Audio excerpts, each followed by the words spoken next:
Bible గ్రంథాన్ని తెరుద్దాం. ఆదికాండం 35వ అధ్యాయం.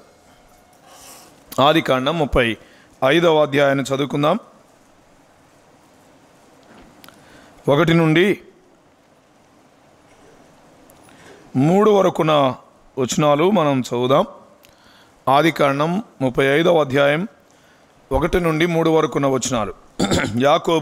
దేవుడు యాకోబుతో, నీవు లేచి బేతేలునకు వెళ్ళి అక్కడ నివసించి నీ సహోదరుడైన ఏశావు ఎదుట నుండి నీవు పారిపోయినప్పుడు నీకు కనబడిన దేవునికి అక్కడ బలిపీఠము కట్టుమని చెప్పగా, యాకోబు తన ఇంటి వారితోనూ తన యొద్ద ఉన్న వారందరితోనూ మీ యొద్ద ఉన్న అన్యదేవతలను పారవేసి మిమ్మును మీరు శుచిపరుచుకొని మీ వస్త్రములను మార్చుకొనుడి. మనము లేచి బేతేలునకు వెళదాము. నా శ్రమ దినమున నాకు ఉత్తరం ఇచ్చి నేను వెళ్ళిన మార్గమున నాకు తోడై ఉండిన దేవునికి బలిపీఠమును అక్కడ కట్టుదునని చెప్పాను. ప్రభునందు ప్రియమైన సోదరులారా, సోదరులారా, ఈ రాత్రి వేళ దేవుని వాక్యాన్ని మనం ఆలకించడం కొరకై ఆదికాండం 35వ అధ్యాయం చదువుకున్నాం. ఇక్కడ మరొక కుటుంబం మనకు పరిచయం చేయబడుతుంది. ఎవరి కుటుంబం అది? యాకోబు కుటుంబం. యాకోబు కుటుంబం దగ్గర ఒక చిన్న ఆలోచనలోకి మనం వెళ్ళడానికి ప్రయత్నం చేద్దాం. దేవుడు యాకోబుకు ప్రత్యక్షమై, నీవు లేచి బేతేలుకు వెళ్ళి అక్కడ నివసించి నీవు నీ సోదరుడైన ఏశావు ఎదుట నుండి నీవు పారిపోయినప్పుడు నీ కనబడిన దేవునికి అక్కడ బలిపీఠం కట్టు అని చెప్పాడు. దేవుడు యాకోబుతో చెప్పాడు. యాకోబు ఏం చేస్తున్నాడు? 2వ వచనం, యాకోబు తన ఇంటి వారితోనూ తన యొద్ద ఉన్న వారందరితోనూ చెప్తున్నాడు ఈ మాటలు. ఏమని చెప్తున్నాడు? మనము బేతేలుకు వెళుదాం అన్నాడు కదా. మనము లేచి బేతేలుకు వెళుదాం అని చెప్తున్నాడు. 3వ వచనం మధ్యలో మనం గమనిస్తాం. మనము లేచి బేతేలుకు వెళుదాం. దేవుడు ఏం చెప్పాడు? బేతేలుకు వెళ్ళు అని చెప్పాడు. ఇప్పుడు మనం చదువుకున్న వచ్చిన భాగం దగ్గర యాకోబు తన ఇంటి వారితో చెప్తున్నాడు, మనము లేచి బేతేలుకు వెళుదాం అన్నాడు. బేతేలుకు వెళుదాం. ఈ రాత్రి వేళ మన వర్తమానాన్ని అక్కడే కొనసాగించడానికి ప్రయత్నం చేద్దాం. ఈ కుటుంబం ఇప్పుడు ఎక్కడికి వెళ్ళాలి? బేతేలుకు వెళ్ళాలి. ఒక 2 మాటలే చెప్తాను. ఎలా వెళ్ళాలి, రెండవది ఎందుకు వెళ్ళాలి. బేతేలుకు ఎలా వెళ్ళాలి, బేతేలుకు ఎందుకు వెళ్ళాలి. మెట్టుకు బేతేలుకు వెళ్ళడం ఇక్కడ ముఖ్యమైన ఉద్దేశం. సో బేతేలు యాకోబు అనుభవంలో మనం గమనిస్తాం. ఇప్పటి వరకు మనం చదువుకున్న వారి జీవితాల దగ్గర ఎక్కడా మాట గమనించాం. కానీ బేతేలు అనే పేరు మొట్టమొదట వాడింది ఎవరు? యాకోబే వాడాడు కదా. ఎక్కడ? 28వ అధ్యాయంలో. అవునా? యాకోబే వాడాడు. ఏమని? ఆ రాత్రి అక్కడ దేవుని ప్రత్యక్షతను పొంది నిశ్చయముగా ఈ స్థలమందు దేవుడున్నాడు, ఇది నాకు తెలియకపోయినా అనుకొని ఆ స్థలానికి ఏమని పేరు పెట్టాడు? బేతేల్ అని పేరు పెట్టాడు. అక్కడ నుంచి ప్రయాణం కొనసాగించాడు. దేవుడు ప్రత్యక్షమై అక్కడ యాకోబుతో మాట్లాడాడు. నేను నీకు తోడై ఉంటా అని దేవుడు వాగ్దానం చేశాడు. ఆ వాగ్దాన ప్రకారం వెళ్ళి సంపాదించుకున్నాడు. భార్యలను, సంతానాన్ని, సంపదను అన్నిటినీ సంపాదించుకున్నాడు. ఇప్పుడు ఆయన ప్రయాణం చేసి తిరిగి వస్తుంటుండగా దేవుడు యాకోబుతో ఇప్పుడు చెప్తున్న మాట, నీవు బేతేలుకు వెళ్ళు. ఎక్కడ బేతేలు ఇది? నేను నీకు కనబడిన బేతేలు దగ్గరికి వెళ్ళు అన్నాడు. నేను నీకు కనబడిన ఆ బేతేలుకు వెళ్ళు, లేక నీ సహోదరుడైన ఏశావు ఎదుట నుండి నువ్వు పారిపోయినప్పుడు నీ కనబడిన ఆ దేవునికి అక్కడ బలిపీఠం కట్టు అంటున్నాడు. సో దేవుని లేక బేతేలుకు యాకోబు వెళ్ళడం అనే విషయాన్ని మనం గమనిస్తుంటుండగా యాకోబు తన ఇంటి వారితో ఎలా వెళ్ళాలో చెప్తున్నాడు, ఎందుకు వెళ్ళాలో చెప్తున్నాడు. ఈ కుటుంబం అంతా కలిసి ఎక్కడికి వెళ్ళడానికి ప్రయత్నం చేస్తున్నారు? బేతేలుకు. బేతేలు దేవుని మందిరమే. కదా. బేతేలు దేవుని మందిరమే. ఎలా వెళ్ళాలి అనేది చెప్తున్నాడు, ఎందుకు వెళ్ళాలి అనే విషయాన్ని జ్ఞాపకం చేస్తున్నాడు. చాలా తేలిగ్గా ఆ మాటలు మీ గమనానికి తీసుకొని వస్తాను రండి. ఎలా వెళ్ళాలి? ఇంటి వారితో చెప్తున్నాడు. 3వ వచనం,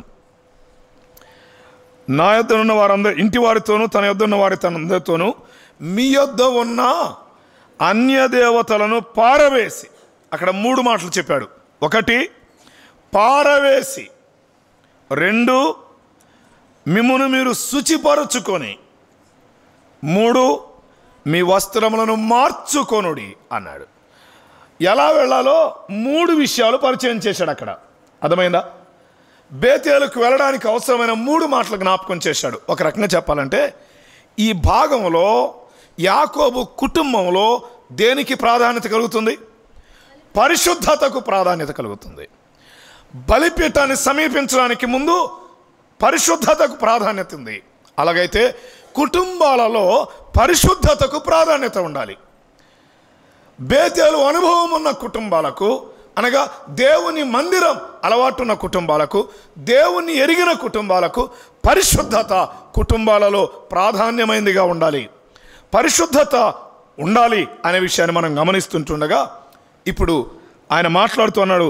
3 మాటలు తెలియపరిచాడు ఆ పరిశుద్ధతకు అవసరమైన విషయాలు. నెంబర్ 1 పారవేయండి. నెంబర్ 2 శుద్ధిపరచుకోండి, శుచిపరచుకోండి. నెంబర్ 3 మార్చుకోండి. అంతే. పరిశుద్ధతకు అవసరమైన 3 పదాలలో అక్కడ వాడాడు. 3 పదాలు వాడాడు. సో మనం అక్కడికి వెళదాం, బేతేలుకు వెళదాం. వెళ్ళడానికి ముందు కుటుంబం అంతా ఏం కావాలి? పరిశుద్ధంగా ఉండాలి. పరిశుద్ధంగా ఉండాలి. మన కుటుంబాలు దేవుణ్ణి సమీపిస్తున్నప్పుడు, దేవుడున్న స్థలానికి సమీపిస్తున్నప్పుడు, దేవుణ్ణి ఆరాధించడానికి వెళుతున్నప్పుడు ఎలా వెళ్ళాలి? పరిశుద్ధంగా వెళ్ళాలి. అందుకే క్రొత్త నిబంధనలో ఎవడైనా అయోగ్యంగా ఆ పాలు పొందితే ఏముంటుంది? శిక్ష, ఆ తర్వాత బలహీనులు, ఆ తర్వాత మరణం. లేక బలహీనులు, రోగులు, మరణం అన్నాడు కదా. సో పరిశుద్ధత అత్యంత ప్రాధాన్యమైంది దేవుని సన్నిధికి అని గుర్తించాలి. ఆ సత్యాన్ని తన ఇంటి వారికి చెప్తున్నాడు యాకోబు. సో దాని దగ్గరే 3 మాటలు పరిచయం చేస్తున్నాడు. నెంబర్ 1 ఏం చెప్పాను? పారవేయాలి. 2వది శుచిపరచుకోవాలి. 3వది ఎందుకు ఈ మాటలు చెప్తున్నారంటే కనీసం ఆ 3 ముక్కలు గుర్తుపెట్టుకుంటారని. ఎలా వెళ్ళాలో చెప్తున్నాడు. ఎందుకు వెళ్ళాలి అక్కడే చెప్పాడు. చదువుదామా? దేవునికి అక్కడ బలిపీఠము కట్టమని చెప్పాడు 1వ వచనంలో. అదే మాట దేవునికి బలిపీఠము అక్కడ కట్టేదను అని చెప్పాడు. సో ఎందుకు వెళ్తున్నారు? బలిపీఠం కట్టడానికి, ఆరాధన చేయడానికి వెళుతున్నారు. సో పరిశుద్ధత లేకుండా ఆరాధన ఎప్పుడు చేయకూడదు. పరిశుద్ధత లేకుండా దేవుణ్ణి ఆరాధించకూడదు. కొన్నిసార్లు పాపంతోనే దేవుడి దగ్గరికి వెళుతున్నావంటే ఒకవేళ నువ్వు వెళ్తుంది దేవుడై ఉండకూడదు. కారణం ఏంటంటే పాపముతో దేవుని దగ్గరికి వెళితే పాపమును బట్టి దేవుడు ఏం చేస్తాడు? శిక్షిస్తాడు. పాపం ఉండకూడదు అనే విషయాన్ని గుర్తించాలి. అందుకే ముందు వారి విషయమై జాగ్రత్త చేస్తున్నాడు. అక్కడే మనం ఆగుదాం. పారవేయాల్సిందేంటి? 2వది శుచిపరుచుకోవాల్సిందేంటి? 3వది మార్చుకోవాల్సిందేంటి? ఈ 3 మాటలు కొద్దిగా జ్ఞాపకం చేసుకోవడానికి ప్రయత్నం చేద్దాం.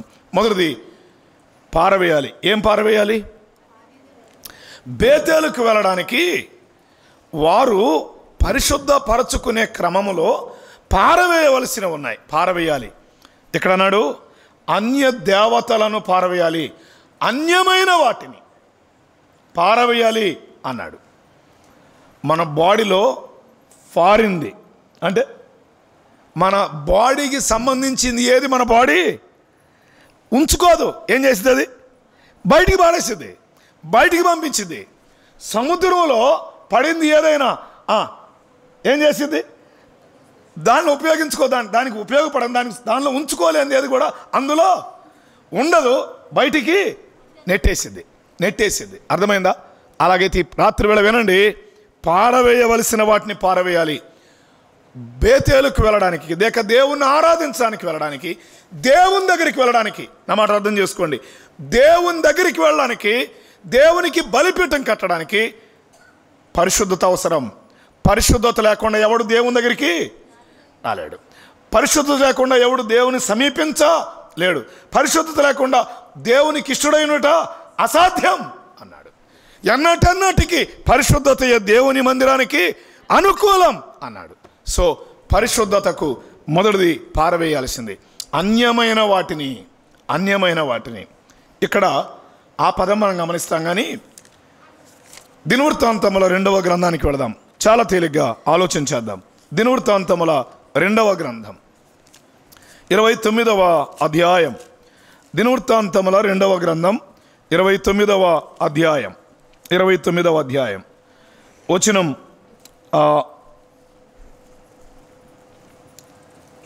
16 నుండి చదువుదాం. పవిత్ర పరచుటకై యాజకులు యెహోవా మందిరపు లోపలి భాగమునకు, అంతకు ముందు కాలమంతా ఆ మందిరపు తలుపులు మూసివేశారు హిజ్కియాకు ముందు. కానీ హిజ్కియా ఏలుబడికి వచ్చిన తర్వాత వచనం 3లో ఏమన్నాడు? తన ఏలుబడి యందు మొదటి సంవత్సరం మొదటి నెలను యెహోవా మందిరపు తలుపులు తెరిచాడు అన్నాడు. మందిరపు తలుపులు తెరిచాడు. ఇప్పుడు మందిరపు లోపలి భాగానికి పోయి చూస్తే అక్కడ ఏమున్నాయి చదువుదామా? 16వ వచనం. యెహోవా మందిరములో తమకు కనబడిన నిషిద్ధ వస్తువులన్నిటినీ, బేతేలు అనే మాట అర్థం వాడుతున్నాను నేను అక్కడ. బేతేలు అంటే అర్థం ఏంటి? దేవుని మందిరం. యెహోవా మందిరపు ఆవరణములోకి తీసుకొని రాగా లేవీయులు వాటిని ఎత్తి కిద్రోను వాగులో పారవేసిరి అన్నాడు. అక్కడ అన్యమైనవి పారవేశారు, ఇక్కడ చాలు, ఆ మాటకు వస్తే చాలు. అక్కడ అన్యమైనవి అంటే నిషిద్ధమైనవి, పనికిరానివి. అయ్యా, పనికిరాని వాటిని పారవేస్తేనే దేవుని సమీపించగలవు. పనికిరాని వాటితో దేవుని దగ్గరికి వెళ్ళలేవు.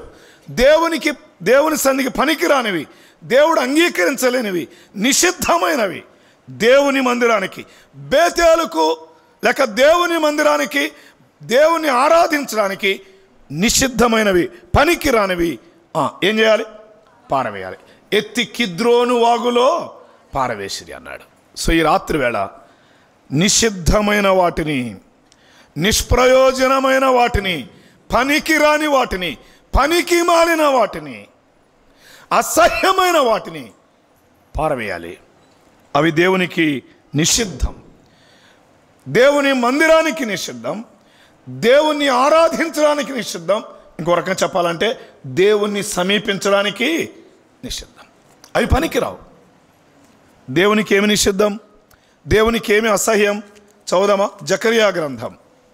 అన్ని విషయాలు ఆలోచన చేయం, కానీ 1-2 సంగతులు ఇలా జ్ఞాపకం చేసుకోవడానికి ప్రయత్నం చేద్దాం. జకరియా గ్రంథం 8వ అధ్యాయం. జకరియా గ్రంథం 8వ అధ్యాయం 17వ వచనం చదువుదాం రండి, లేక 16 నుండి. మీరు చేయవలసిన కార్యములు ఏవనగా,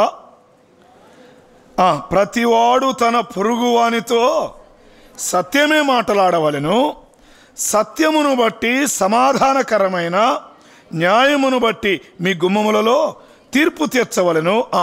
తన పొరుగువాని మీద ఎవడు దుర్యోచన యోచింపకూడదు. విన్నారా? దుర్యోచన అంటే చెడ్డ ఆలోచన దేవునికి నిషిద్ధం. చెడు ఆలోచన పనికిరాంది, చెడు ఆలోచన అన్యమైంది. ఈనాడు దేవుణ్ణి సమీపిస్తున్నాం అనుకునే మానవ ప్రపంచంలో చెడు ఆలోచనలు లేవా? చెడు తలంపులు లేవా? చెడు కార్యాలు లేవా? చెడుతోనే దేవుని సమీపిస్తున్నారే, దేవుని అనే దగ్గరికి వెళుతున్నారే. ఆలోచన చేయండి. అలాగైతే నువ్వు చెడుతో వెళుతున్నా, నువ్వు ఏం కావట్లేదు అంటే అర్థం ఏంటి? నువ్వు వెళుతుంది దేవుని దగ్గరికేనా? దేవునికి అసహ్యం అవి.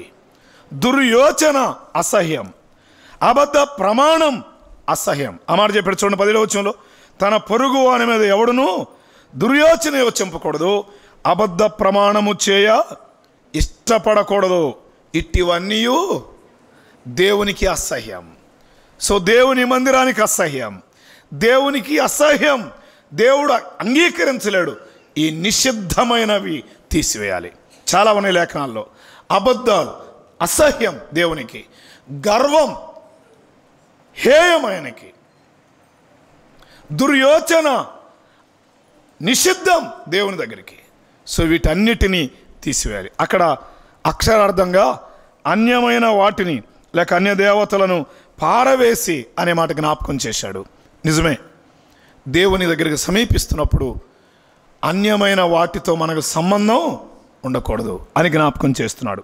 సో మొదటిది పారవేయాలి. రెండో మాటకి వెళదామా? రెండవది చాలు, నిషిద్ధమైనవి పారవేయాలి. అప్పుడే బేతేల్లో బలిపీఠం కట్టడానికి, దేవుణ్ణి ఆరాధించడానికి మనం అర్హులమవుతాం. రెండో మాట చూద్దాం. అంటే పరిశుద్ధత కొరకైన ఆలోచన కుటుంబంలో కలిగిస్తున్నాడు. రెండో మాట శుచిపరుచుకొనుడి అన్నాడు. ఏమి శుచిపరుచుకోవాలి చూద్దామా? మత్తయి సువార్త 23వ అధ్యాయం వచనం 25 చదువుదామా?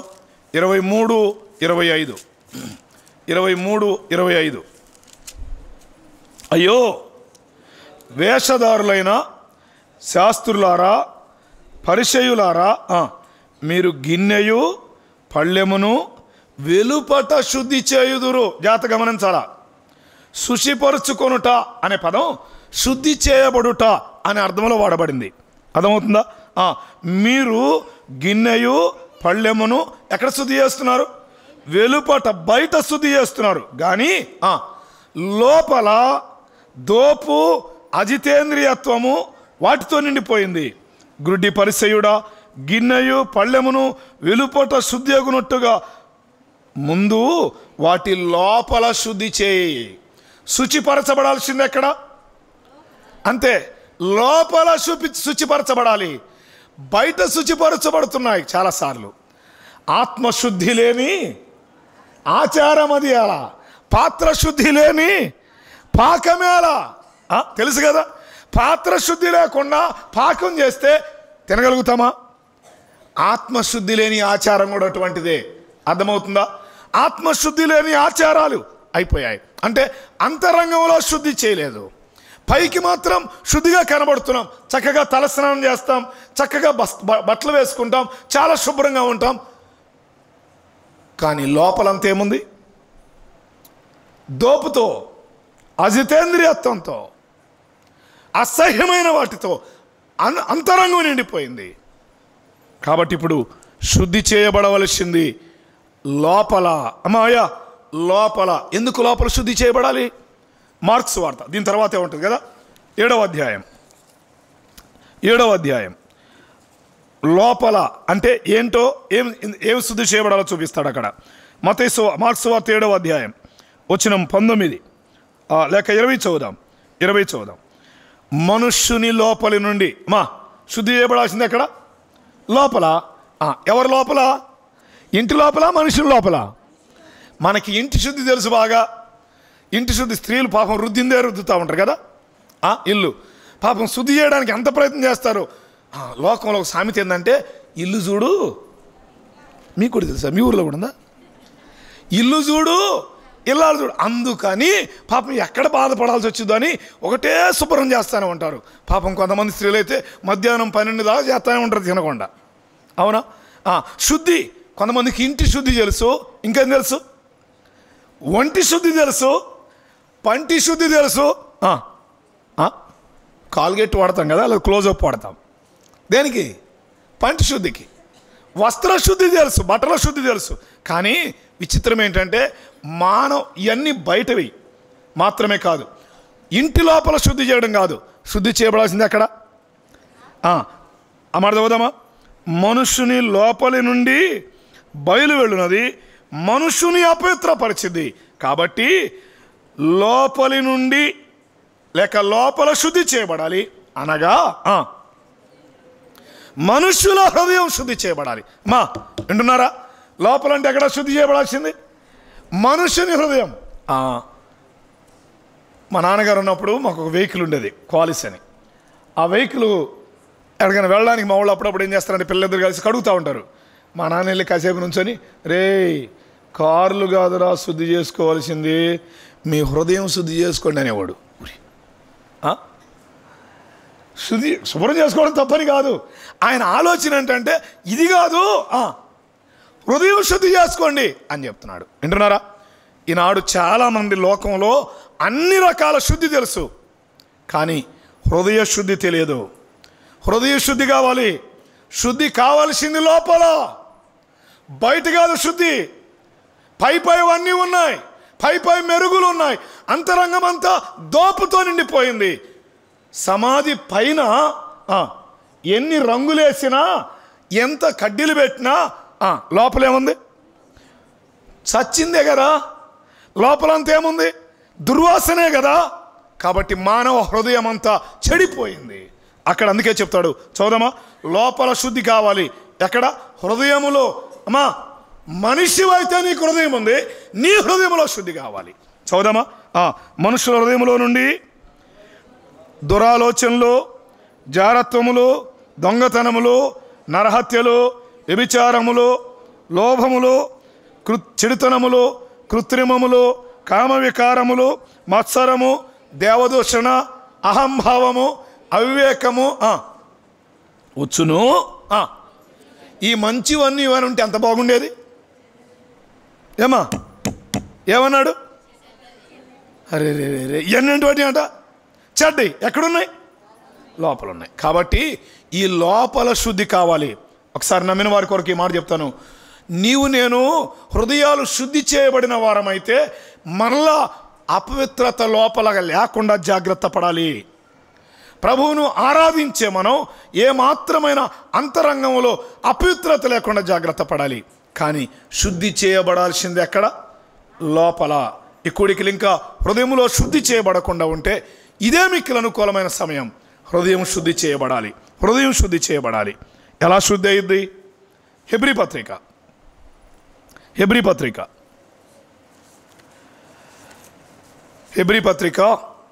9వ అధ్యాయం, లేక నేరుగా ఒక వచనం చదువుదాం.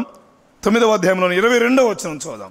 14వ వచనం కూడా చదవచ్చు, కానీ సమయాన్ని బట్టి 9:22 చదువుదాం. మరియు ధర్మశాస్త్రము ప్రకారము సమస్త వస్తువులను రక్తము చేత శుద్ధి చేయబడును అనియు, రక్తము చిందింపకుండా పాపమునకు శుద్ధి లేదు, పాపమునకు క్షమాపణ కలుగనేరదు అని సామాన్యముగా చెప్పవచ్చు. అలాగైతే వినండి, శుద్ధి చేయబడాల్సిన లోపలైతే హృదయం అయితే, అమ్మా అయ్యా నా హృదయాలు శుద్ధి చేయబడవలసింది దేని ద్వారా? రక్తం ద్వారా. ఏ రక్తం? ఎడ్ల యొక్క, మేకల యొక్క, పశువుల యొక్క రక్తం నీ అంతరంగాన్ని శుద్ధి చేయదు. నువ్వు చేసే ఏ ప్రయత్నం కూడా నీ లోపల శుద్ధి చేయదు. లోపల శుద్ధి కాదు కాబట్టే నోట బూతులు ఉన్నాయి. లోపల శుద్ధి కాలేదు కాబట్టే, హృదయంలో శుద్ధి చేయబడలేదు కాబట్టే అతిశయం, గర్వం ఉంది. రాత్రి ఆలోచించేయండి. హృదయం శుద్ధి అయితే బేతేలుకు వెళ్ళడానికి సహాయకరంగా ఉంటుంది. సో దేవుణ్ణి ఆరాధించడానికి వెళ్ళాలంటే ఏముండాలి? ఒకటి పారవేయాలి, రెండవది శుద్ధి చేయబడాలి. నమ్మిన నా జీవితాల్లో కూడా శుద్ధి చేయబడిన వారంగా ఉండాలి. నమ్మిన అక్కడేమో రక్తము ద్వారా శుద్ధి జ్ఞాపకం చేస్తున్నాడు పాపాలకు. అయితే ఎఫెసీ పత్రిక 5వ అధ్యాయంలో ఒక వచనంలో చదువుదామా? ఎఫెసీ పత్రిక 5వ అధ్యాయం వచనం 25, 27 కలిసి ఉన్నాయి. 25, 27 పురుషులారా మీరును మీ భార్యలను ప్రేమించుడి, అటువలే క్రీస్తు కూడా సంఘమును ప్రేమించి, ఇప్పుడు చదవండి, అది ముడతైన కళంకమైన అట్టిది మరి ఏదైనా లేక శుద్ధి కలిగితే పరిశుద్ధత. అర్థమైందా? శుద్ధి లేకపోతే అపరిశుద్ధత, అపవిత్రత. శుద్ధిగా ఉంటే పరిశుద్ధత పరిశుద్ధమైంది గాను, నిర్దోషమైంది గాను, మహిమగల సంఘము గాను ఆయన తన ఎదుట నిలబెట్టుకోనవలనని వాక్యముతో ఉదక స్నానం. అలాగైతే రాత్రి వేళ నమ్మిన నా జీవితాల దగ్గర వాక్యము ద్వారా ఉదక స్నానం జరగాలి. పాప జీవితానికి, అంతరంగములో ఉన్న చెడు శుద్ధి చేయబడ్డానికి యేసుక్రీస్తు కలువరిలో రక్తం కార్చాడు. ఆయన రక్తము ద్వారా శుద్ధి మానవ పాప జీవితానికి. శుద్ధి చేయబడిన మన జీవితాల్లో నమ్మిన మన జీవితాల్లో దేవుని వాక్యం ద్వారా దినదినం ఏం చేయబడాలి? శుద్ధి చేయబడాలి. దేవుని వాక్యం ద్వారా శుద్ధి చేయబడాలి. మనం స్నానం చేస్తాం, బయటికి వెళ్ళొచ్చాం, మళ్ళీ స్నానం చేస్తామా? ఏం చేస్తాం? కడుక్కుంటాం, శుద్ధి చేసుకుంటాం, కడుక్కుంటాం. అర్థమైందా? సో దేవుని వాక్యం అనే నీటితో మనం శుభ్రం చేసుకోవాలి అని గుర్తిద్దాం. సో మొదటిది పారవేయాలి, రెండవది శుచిపరుచుకోవాలి. బేతేలుకు వెళ్ళడానికి అవసరమైంది శుచిపరుచుకోవడం అనే మాట జ్ఞాపకం చేస్తున్నాడు. మూడవది ఏమని చెప్పుకున్నాం? మార్చుకోవాలి. ఏం మార్చుకోవాలి? వస్త్రాలు మార్చుకోవాలన్నాడు. సో ఇప్పుడు చాలామంది మార్చుకుంటుంది ఏంటిది?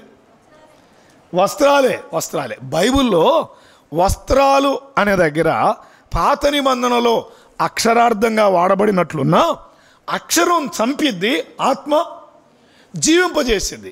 కాబట్టి ఇప్పుడు వస్త్రములు మార్చుకొనుడి అనే మాట దగ్గర దేవుని వాక్య వెలుగులో మనం గమనించే ఆలోచన మరొక మాట ఇలా చదువుదామా? మేబీ హబక్కూకు గ్రంథం చదువుకుందాం రండి. అక్కడ అనుకుంటున్నాను హబక్కూకు గ్రంథం.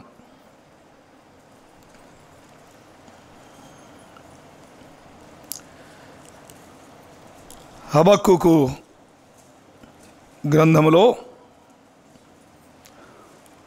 2వ అధ్యాయం ఒక వచనం జ్ఞాపకానికి వస్తుంటుండగా చదవడానికి ప్రయత్నం చేస్తున్నాను.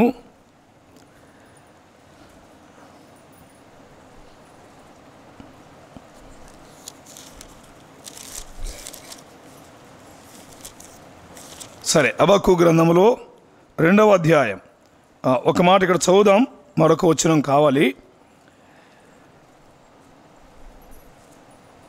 12వ వచనం ఒకసారి చదువుతారా? హబక్కూ గ్రంథం 2వ అధ్యాయం 12వ వచనం. నరహత్య చేయుట చేత పట్టణమును కట్టించు వారికి శ్రమ అనే మాట జ్ఞాపకం చేస్తున్నాడు. సో నరహత్య ఉండకూడదు అనే విషయాన్ని మనం జ్ఞాపకం చేసుకుంటున్నాం. అక్కడ మరొక మాట జ్ఞాపకానికి రావాల్సిన మాట ఏంటంటే, మీ హృదయములను చింపుకొని ఆయన తట్టు తిరుగుడి అని ప్రవక్తల గ్రంథంలో మనం జ్ఞాపకం చేసుకుంటాం. ఆ మాట కొరకే ఆలోచన చేస్తున్నాం. వస్త్రాలు మార్చుకోవడం అనే దగ్గర మార్చబడాల్సింది పై వస్త్రాలు కాదు. థ్యాంక్ యూ, రైట్, నేను కూడా అక్కడికి వస్తున్నాను. యోవేలు గ్రంథం. థ్యాంక్ యూ తమ్ముడా, థ్యాంక్ యూ బ్రదర్. యోవేలు గ్రంథం 2వ అధ్యాయం వచనం 13. Thank you. 2వ అధ్యాయం 13వ వచనం. మీ దేవుడైన యెహోవా కరుణా వాత్సల్యములు గలవాడును శాంతమూర్తియు అత్యంత కృపగలవాడయుండి తాను చేయ ఉద్దేశించిన కీడు చేయక పశ్చాత్తాపపడును గనుక. వినండి. అక్కడ వస్త్రాలు మార్చుకోండి అన్నాడు. ఇక్కడ ఏమంటున్నాడు? మీ వస్త్రములను కాక మీ హృదయాలు చింపుకొని ఆయన తట్టు తిరుగుడి. ఇప్పుడు మార్చుకోవాల్సిందేంటి? హృదయాలు మారాలి. ప్రపంచంలో వస్త్రాల మార్పు ఉంది, కానీ హృదయాలు మారుతున్నాయా? ఆలోచన చేయండి. వస్త్రాలు మార్చుకుంటున్నారు. నాకు తెలిసిన ఒక చోట తెల్లటి బట్టలు వేశారు. ఏందని అడిగితేనే ఏసుమాల అంట. ఏమాల? ఏసుమాల అంటది. దానికి కొన్ని రోజులు నిష్ఠ చేస్తారు. అసలు వాళ్ళు ఆ నిష్ఠ కోసం దాన్ని వేసి కొన్ని రోజులు చాలా జాగ్రత్తగా తాగరు, తిట్టరు. ఏసుమాల నేను చెప్పేది. యేసు ప్రభు పేరటే ఎత్తున్నారు. ఇది కూడా వాళ్ళు చాలా నిష్ఠగా ఉంటారు. తిరిగి అది అయిపోయిన తర్వాత మరలా మామూలే. సో దీన్ని వస్త్రాల మార్పు అంటారు. అర్థమైందా? లోకంలో రకరకాల రంగుల వస్త్రాలు మార్చుకునేవారు ఉన్నారు. నేను అంటాను, బైబుల్ చెప్తున్న మాట వస్త్రాలు కాదు మార్చుకోవాల్సింది. ఏం మార్చుకోవాలి? హృదయాలు మార్చుకోండి. లేదా దాన్ని ఇంకో రకం చెప్పాలంటే మారు మనస్సు పొందండి అన్నాడు. మనస్సు మార్చుకోవాలి. కాలము సంపూర్ణమై ఉన్నది, దేవుని రాజ్యము సమీపించి ఉన్నది. మారు మనస్సు పొంది సువార్తను నమ్మడి. సో మార్చుకోవాల్సింది హృదయం లేక మనస్సు మార్చబడాలి. అర్థమైందా? మన మనస్సులు మార్చబడాలి. వస్త్రాలు మార్చినంత మాత్రం చేత మనస్సులు మార్చబడవు. అర్థమవుతుందా? వస్త్రాలు కాదు మార్చబడాల్సింది, జీవితాలు మారాలి అంటే మనస్సు మారాలి, హృదయం మారాలి, మనస్సులో మార్పు రావాలి. అర్థమవుతుందా? ఒక త్రాగుబోతు తన జీవితంలో మార్పు రావాలి అంటే మనస్సులో మార్పు చెందాలి. ఒకసారి ఒక పెద్ద ఆయన అన్నాడు, ఏంటి మీరు చెప్పే ఉద్దేశం అని అడిగాడు. మీ కాంటెక్స్ట్ ఏంటి, ఆ కాన్సెప్ట్ ఏంటి అని అడిగితే నేను ఇలా చెప్పాను. ఒక రిక్షా దొక్కే వ్యక్తి ఉన్నాడు. రోజంతా కష్టపడతాడు, రిక్షాతో లాక్కుంటాడు, డబ్బులు సంపాదిస్తాడు. సాయంత్రానికి ఏం చేస్తాడు? శుభ్రంగా తాగుతాడు. కష్టపడిన రూపాయలని ఏమని? ఇప్పుడు అతను బాధల్లో ఉన్నాడని, ఆ కుటుంబ ఇబ్బందులు ఉన్నాడని మనం ఏదైనా సహాయం చేయడానికి ప్రయత్నం చేస్తాం. నేను అప్పుడు అన్నాను, కానీ అతడు అలా తాగకుండా ఒకవేళ తన మనస్సు మారితే ఆటోమేటిక్గా ఆ త్రాగుడుకు పోయే డబ్బులు ఇప్పుడు ఎక్కడికి చేరతాయి? కుటుంబానికి చేరతాయి. ఏం మారడాన్ని బట్టి? బట్టలు మారడానికి బట్టి కాదు. బట్టల మార్పులో లేదు భక్తి. అర్థమవుతుందా? బట్టల మార్పులో లేదు, స్థలాల మార్పులో లేదు భక్తి. ఆలోచన చేయండి. మనస్సులు మారాలి, హృదయాలు మారాలి. అమ్మా, ఈ రాత్రి వేళ దేవుని దగ్గరికి లేక బేతేలుకు, దేవుణ్ణి ఆరాధించడానికి వెళ్ళడానికి పరిశుద్ధత అవసరం. ఆ పరిశుద్ధ దగ్గర 3 జ్ఞాపకం చేశాను. 1 పారవేయాలి, 2 శుద్ధి చేసుకోవాలి, 3 మార్చుకోవాలి. పారవేయాల్సిందేంటి? నిషిద్ధమైనవి. రెండవది శుద్ధి చేసుకోవాల్సిందేంటి? లోపల లోపల లోపల. మూడవది మార్చుకోవాల్సిందేంటి? హృదయాలు, మనస్సులు మారాలి. శుద్ధి కావాల్సింది హృదయమే, మార్చబడాల్సింది కూడా హృదయాలే. మార్పు చెందిన మనస్సులు, హృదయాలు పరలోకానికి వారసులు అవుతారు. ఆగుదాం. సో 3 విషయాలు ఎలా వెళ్ళాలో చెప్పాడు. ఇప్పుడు ఎందుకు వెళ్ళాలి బేతేలుకు? బలిపీఠం కట్టడానికి, ఆరాధన చేయడానికి, దేవుణ్ణి ఆరాధించడానికి. అలాగైతే ఎందుకు ఆరాధించాలి దేవుణ్ణి? ఇక్కడ కొన్ని విషయాలు జ్ఞాపకం చేస్తాను. దేవుణ్ణి ఎందుకు ఆరాధించాలి చూద్దామా? 35వ అధ్యాయం 3వ వచనం చదువుదాం. 35:3 యాకోబు చెప్తున్న మాటలు ఒక 2 మాత్రమే పరిచయం చేస్తాను. ఇంటి వారితోనూ తమ యొద్ద ఉన్న వారందరితోనూ మీ యొద్దనున్న అన్య దేవతలను పారవేసి మిమ్మల్ని మీరు శుచిపరుచుకొని మీ వస్త్రములను మార్చుకునుడి. మనము లేచి బేతేలుకు వెళదాము. ఎందుకు? బలిపీఠం కట్టడానికి. ఎవరక్కడ? బేతేలులో ఎవరున్నారు? దేవుడు ఉన్నాడు. బేతేలులో దేవునికి బలిపీఠం కట్టాలి, ఆ దేవుని ఆరాధించడానికి వెళ్ళాలి. ఆ దేవుడు ఎవరు? అంతే వర్తమాన సారాంశం. ఆ దేవుడు ఎవరు? ఈయన వెళుతున్న దేవుడు ఎవరు? ఈయన బలిపీఠం కట్టబోతున్న దేవుడు ఎవరు? ఈ రాత్రి దేవుడు ఎవరో అర్థం కావాలి ప్రపంచానికి. ఆ దేవుడు ఎవరు చదువుదామా? నెంబర్ 1 3వ వచనం ఆఖరిలో యాకోబు 2 మాటలు చెప్పాడు. 1 నా శ్రమ దినమున నాకు ఉత్తరమిచ్చిన దేవుడు, నా శ్రమ దినమున నాకు ఉత్తరమిచ్చిన దేవుడు అన్నాడు. 2వది నేను వెళ్ళు మార్గమున నాకు తోడయుండిన దేవుడు. అర్థమైందా? అలాగైతే ఈ దేవుడు ఎవరు? ఉత్తరమిచ్చే దేవుడు. 2వది తోడయుండే దేవుడు. అంతే. ఈ దేవుడు ఎవరు? యాకోబు ఆరాధిస్తున్న దేవుడు ఎవరు? ఉత్తరమిచ్చిన దేవుడు. ఎప్పుడంట? శ్రమలో. పిలిస్తే పలికే దేవుడు. తల్లి, అమ్మా, దేవుడు ఎవరో తెలుసా? ఆయన ఉత్తరమిచ్చే దేవుడు. ఆయన మొరపెడితే ఉత్తరమిస్తాడు.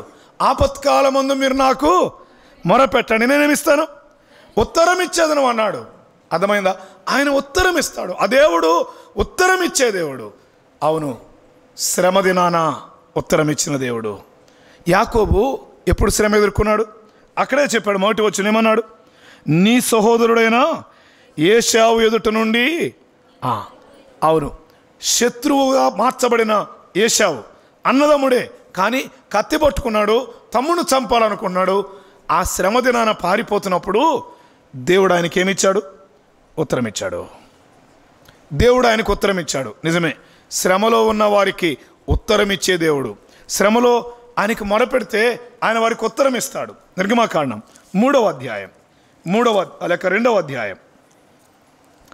అధ్యాయం వచనం 23 చదువుదాం చూడండి. 23, 24 అలాగ అనేక దినములు జరిగిన మీదట ఐగుప్తు రాజు చనిపోయెను. ఇశ్రాయేలులు తాము చేయుచున్న వెట్టి పనులను బట్టి నిర్తూర్పులు విడుచుచు మొర్ర పెట్టుచుండగా తమ వెట్టి పనులను బట్టి వారు పెట్టిన మొర దేవుని యొద్దకు చేరెను. దేవుడు వారి మూలుగును విని అబ్రహాము, ఇస్సాకు, యాకోబులతో తాను చేసిన నిబంధన జ్ఞాపకం చేసుకున్నాను. 7వ వచనం, మరియు యెహోవా ఇట్లనెను, నేను ఐగుప్తులో ఉన్న నా ప్రజల బాధను నిశ్చయంగా చూచాను అన్నాడు. వారు మొరపెట్టగా దేవుడు వారికి ఏమిచ్చాడు? బాధలో ఉత్తరం ఇచ్చాడు. అమ్మా అయ్యా, దేవుడు ఉత్తరం ఇస్తాడు, దేవుడు జవాబిస్తాడు. నీ బాధల్లో మొరపెడితే, నీ శ్రమల్లో ఆయన వైపు చూస్తే, నీ కన్నీటి సమయంలో దేవుని వైపు చూడగలిగితే దేవుడు తప్పకుండా ఏం చేస్తాడు? నీకు జవాబిస్తాడు. కష్టాల దగ్గర ఆయన ఉత్తరం ఇస్తాడు, నీ కన్నీళ్ళ దగ్గర నీకు సహాయం చేస్తాడు. ఆ దేవుడు ఎవరు అంటే ఆయన ఉత్తరం ఇచ్చే దేవుడు. ఆయన ఉత్తరం ఇచ్చే దేవుడు మాత్రమే కాదు, నేను వాటిని విస్తరించి మాట్లాడాలనుకోవట్లేదు. భక్తుల జీవితాలు అనేక మంది దగ్గర వారి శ్రమలో మొరపెట్టగా ఆయన ఏం చేశాడు? ఉత్తరమే. ఈ రాత్రి వేళ నువ్వు ఏ శ్రమలో ఉన్నా, ఏ బాధలో ఉన్నా ఆయనకు మొరపెట్టు, దేవుడు నీకు ఉత్తరం ఇస్తాడు, నీ సమస్య తీరుస్తాడు, నీ బాధ నుండి విడిపిస్తాడు. ఆయన బాధల నుండి విడిపించే దేవుడు, ఆయన శ్రమలలో ఉత్తరం ఇచ్చే దేవుడు. ఆయన యాకోబుకు ఉత్తరం ఇచ్చాడు, ఆయనకు జవాబు ఇచ్చాడు. ఆ శ్రమలో ఆయనతో మాట్లాడాడు. ఉత్తరం ఇవ్వడం అంటే ఆయనతో మాట్లాడాడు. ఇప్పుడు రెండవ మాటలా చెప్పాడు. ఎవరికి బలిపీఠం కడుతుంది?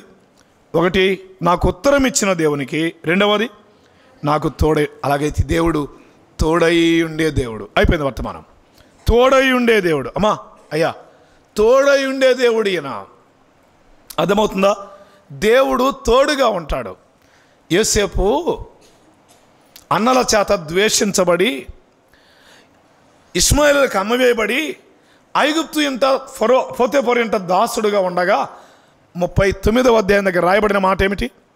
యెహోవా యోసేపునకు చాలు, యెహోవా యోసేపునకు తోడై ఉండెను. బాబు అమ్మాయ్యా, యెహోవా యోసేపునకు తోడై ఉండెను. ఈ రాత్రి వేళ మన దేవుడు తోడై ఉండేవాడు. తోడై ఉండే దేవునికి బలిపీఠం కడుతున్నాడు.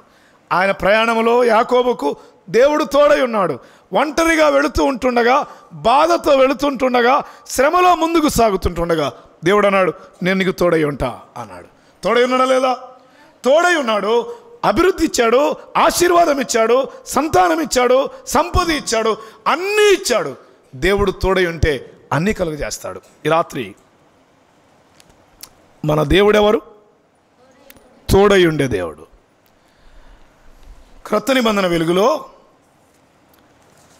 2024 సంవత్సరాల క్రితం ఈ భూలోకానికి ఒక ఆయన వచ్చాడు. మత్తయి సువార్త 1వ అధ్యాయంలో ఆయనకు ఒక పేరు పెట్టారు. ఏమని? Thank you. యేసు అని మామూలుగా వింటాం. ఇమ్మానుయేలు అని పేరు పెట్టారు. మత్తయి సువార్త 1వ అధ్యాయం 22వ వచనం.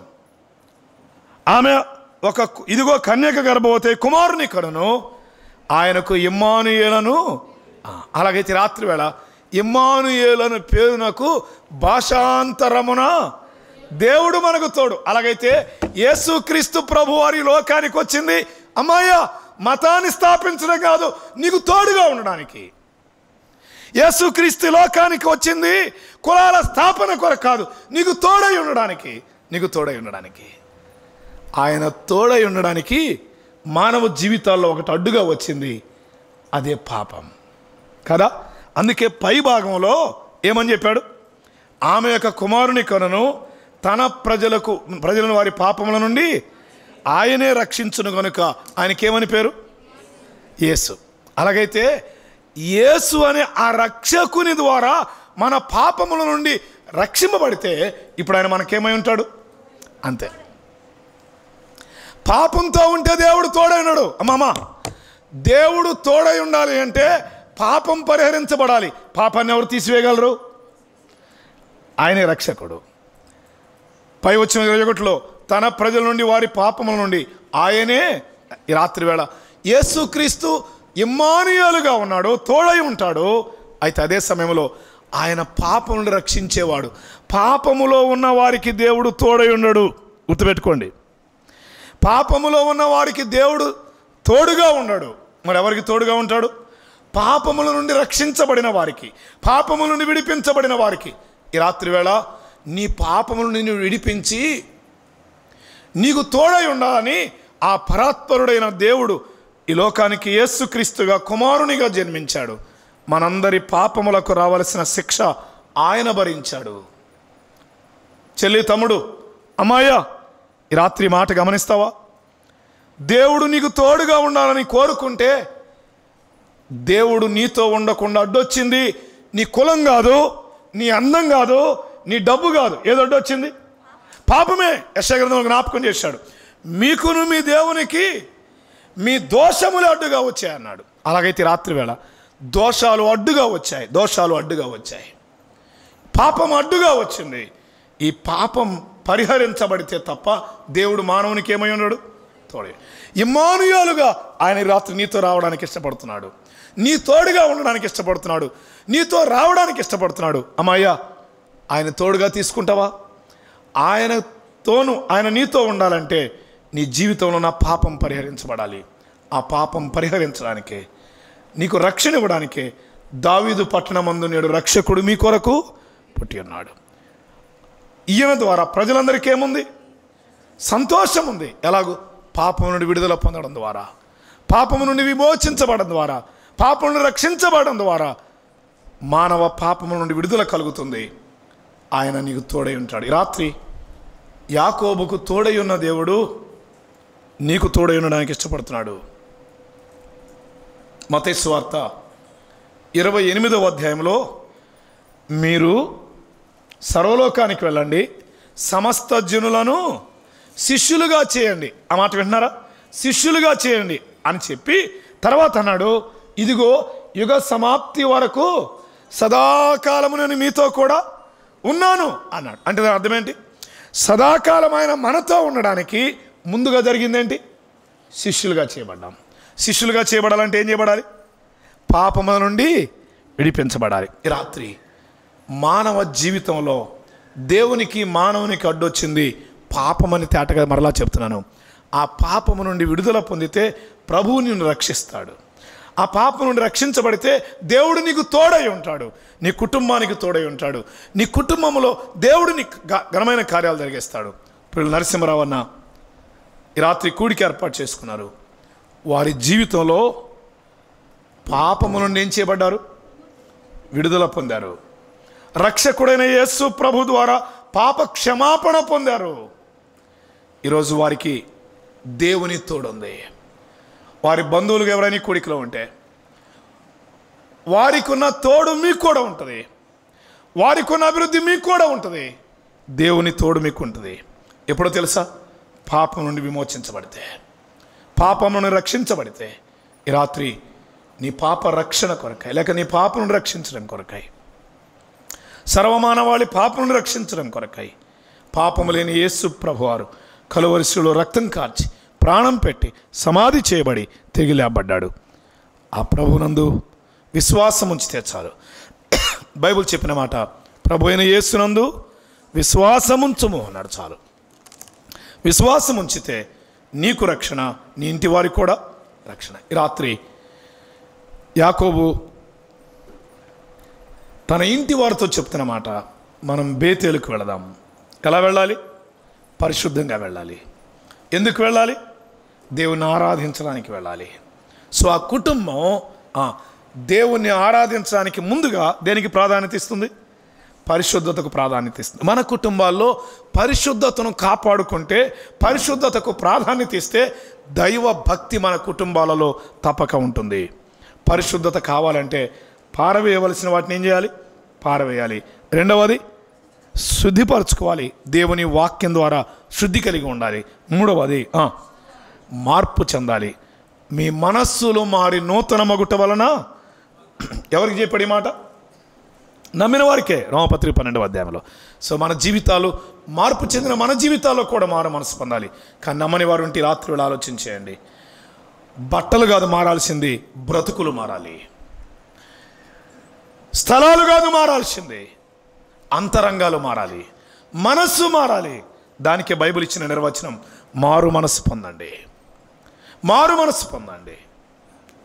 మారు మనసు పొందని ఎడల నాశనం ఉంది అని జ్ఞాపకం చేశాడు లూకాసు వార్త 13వ అధ్యాయంలో. నాశనాన్ని కోరుకుంటావా, రక్షణ కోరుకుంటావా? నిర్ణయం నీదే.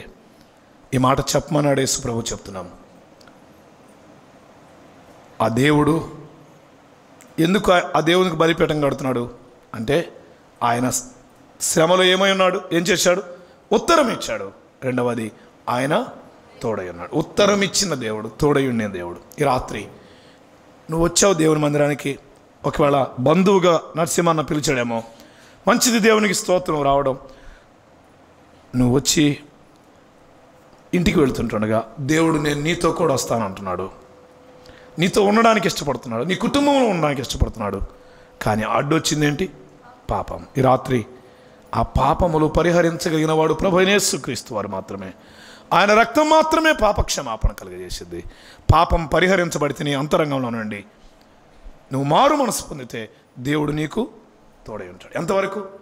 సదాకాలం. సదాకాలం. ఒకవేళ ఆయన తోడుగా లేకపోతే కష్టాలు, కన్నీళ్ళు, కలవరాలు జీవితాన్ని వెంటాడతాయి. కడకు ఆరని అగ్నిగంధకాలతో మండుకోవడానికి